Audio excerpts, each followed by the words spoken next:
kita sekaligus mengundang Bang Rasman, kita membahas karena kita sudah mempersiapkan beberapa hal untuk di sidang.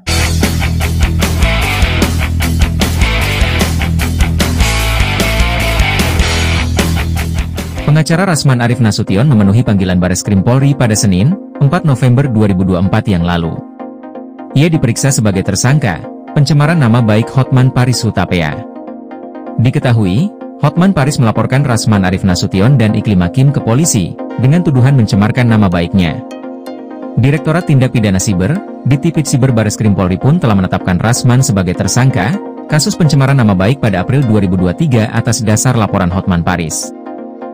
Sementara itu, kuasa hukum Rasman Arief Nasution, Lecumanan, ditemui cek kabar online di kantor DPN Peradi Bersatu di kawasan Pantai Indah Kapuk, menjelaskan terkait kliennya Rasman Arief Nasution yang akan segera masuk persidangan pekan depan. Ada kurang lebih 35 halaman. Nah, memang dakwaan itu memuat pasal 310, 311, kemudian Jungto 27 ayat 3, Jungto lagi 45 ayat 3 ya. Nah, dakwaan ini sifatnya kumulatif. Nah, kemudian sidang pertama nanti tanggal 12 itu yang pasti itu adalah pembacaan dakwaan oleh jaksa penuntut umum. Nah, sehingga berdasarkan dakwaan itu kami tim penasehat hukum ya yang kurang lebih ada 33 peserta penasehat hukum, kita sepakat akan mengajukan eksepsi. Nah, tujuan daripada mengajukan eksepsi ini adalah untuk mengimbangi dakwaan jaksa penuntut umum, menjadi penyeimbang. Artinya kan yang mewakili kepentingan daripada pelapor atau korban itu adalah jaksa penuntut umum, sementara yang membela kepentingan atau mewakili kepentingan daripada terlapor atau terdakwa nantinya di sidang pengadilan adalah penasihat hukum. Jadi kita adanya dakwaan, maka kita buat eksepsi. Memang hukum acaranya juga seperti itu. Artinya majelis hakim memberikan ruang kepada penasihat hukum untuk mengimbangi dakwaan daripada jaksa penuntut umum. Memang kalau kami advokat ada pasal 16. Nah, advokat itu kan ada undang-undangnya, yaitu Undang-Undang Nomor 18 Tahun 2003 tentang advokat. Ya kan, bahwa di pasal 16 advokat itu tidak dapat dituntut baik di dalam maupun di luar sidang pengadilan ketika dia menjalankan kuasa. Nah, dapat saya berikan suatu suatu keterangan ya di sini ya.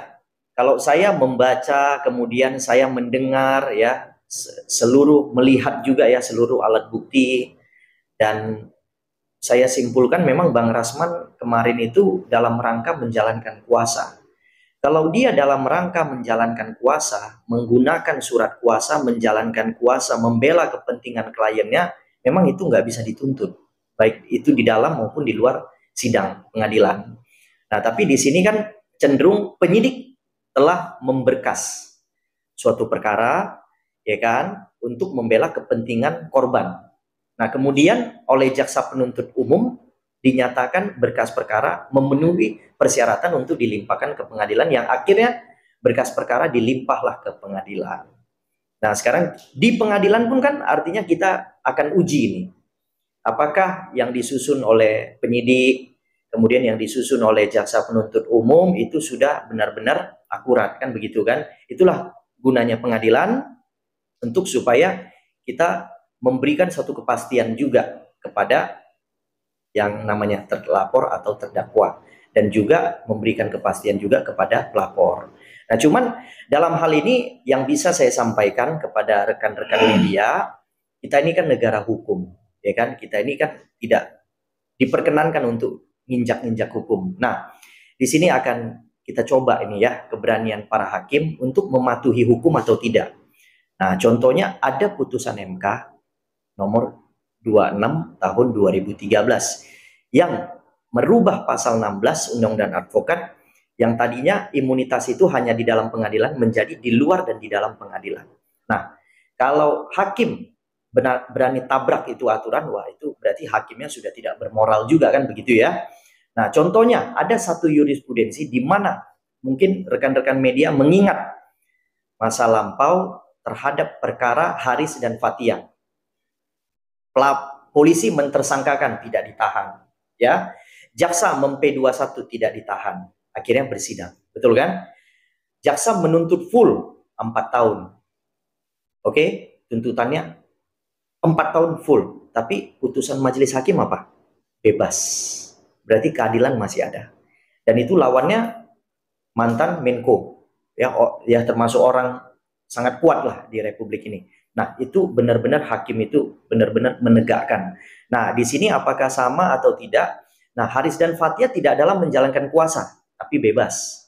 Nah, kalau Bang Rasman ini dalam menjalankan kuasa, ada undang-undangnya, ada aturannya, ya kan? Tetapi kalau misalnya majelis hakimnya menyatakan putusan bersalah, itu patut kita pertanyakan netralitas daripada hakim-hakim tersebut. Apa menyebut menjalankan kuasa, ya. Tapi kan juga kan dalam menangani kuasa itu nggak ada pembahasan nggak Pak? Nah, bahwa Iklimah menyampaikan kepada kepolisian waktu diperiksa sebagai terlapor juga, dia menyampaikan tidak pernah memberikan kuasa. Nah, sementara kan ada kita fotonya, dia memberikan kuasa, ada keterangan saksi lainnya, dia memberikan kuasa. Kemudian ada pernyataan dia mencabut kuasa yang pernah diberikan. Nah, ini kan serangkaian perbuatan. Dan saya rasa kan serangkaian perbuatan ini kan nggak bisa dipotong-potong atau dihilangkan. Ada faktanya kan. Nah, nanti kita uji di pengadilan, apakah pengadilan ini juga akan menolak bukti-bukti itu. Tapi kalau namanya bukti kan harusnya tidak ditolak, harus menjadi pertimbangan oleh majelis hakim. Itulah yang akan diuji, namanya netralitas daripada hakim tersebut. Tapi ada nggak sih Bang berkas kalau foto? Ada. Itu kan bisa. Iya. Kalau tanda tangan surat resmi ada. Apalah. Iya. Iya. Pada saat nanda tangan kuasa itu ada fotonya. Kemudian pada saat meminta Bang Rasman untuk mempublikasi untuk di konferensi pers, itu juga ada chat WA-nya daripada berkas kertas ada, tanda tangannya ada, antara dua pihak ada semua. Jadi tanda tangan waktu Bang Rasman diberikan kuasa, ditanda tangan di depan dia ada, dihadiri para saksi juga. Nah, kemudian setelah itu dia mencabut juga kuasa, dikirimkan lagi kuasa asli pencabutannya itu ke kantor Bang Rasman, itu juga mengakui bahwa di dalam dia pernah memberikan kuasa. Nah, artinya ketika di BAP keterangan dia diterima bahwa dia tidak memberikan kuasa, ya kita patut menduga ya apa motif daripada Iklim Hakim yang memutarbalikkan beberapa fakta, kan begitu kan, yang akhirnya menjebak Bang Rasman hingga menjadi terdakwa.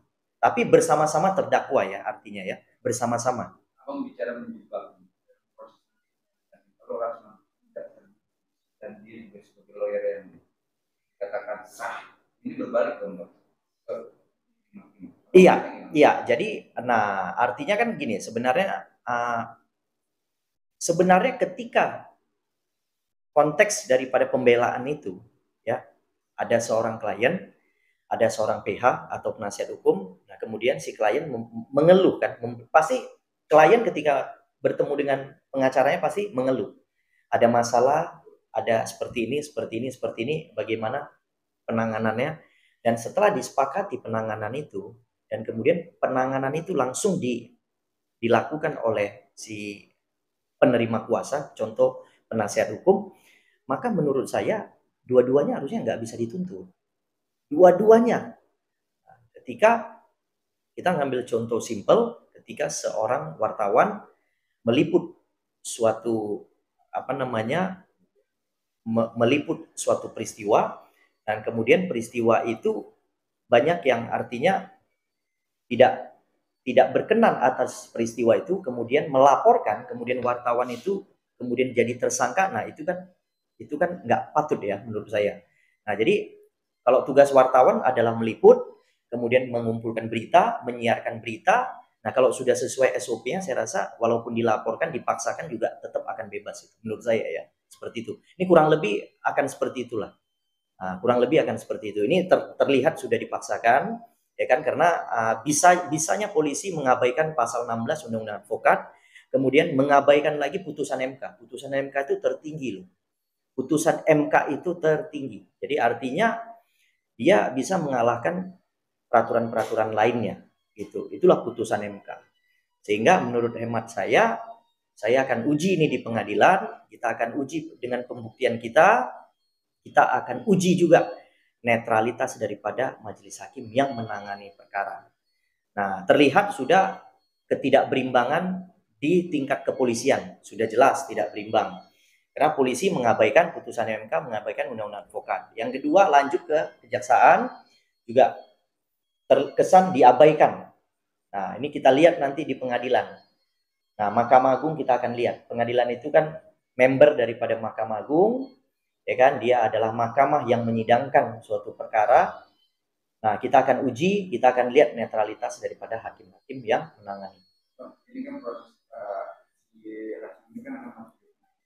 Kok momennya tepat banget jadi dipanggil ke Dewan Pradi dengan kasus-kasus dan kasus dalam gitu. Iya, jadi kebetulan karena kebetulan kan gini, kita baru pindah kantor, jadi kita sekaligus mengundang Bang Rasman, kita membahas karena kita sudah mempersiapkan beberapa hal untuk di sidang di pengadilan. Beberapa materi yang kita siapkan itu kan adalah kepentingan pembelaan Bang Rasman selaku anggota kita. Jadi di momen yang sama itulah kami mempergunakan waktu yang sedemikian rupa untuk sekaligus memeriksa Bang Rasman terkait dengan isu-isu. Sebenarnya kalau yang saya perhatikan adalah isu-isu yang beredar.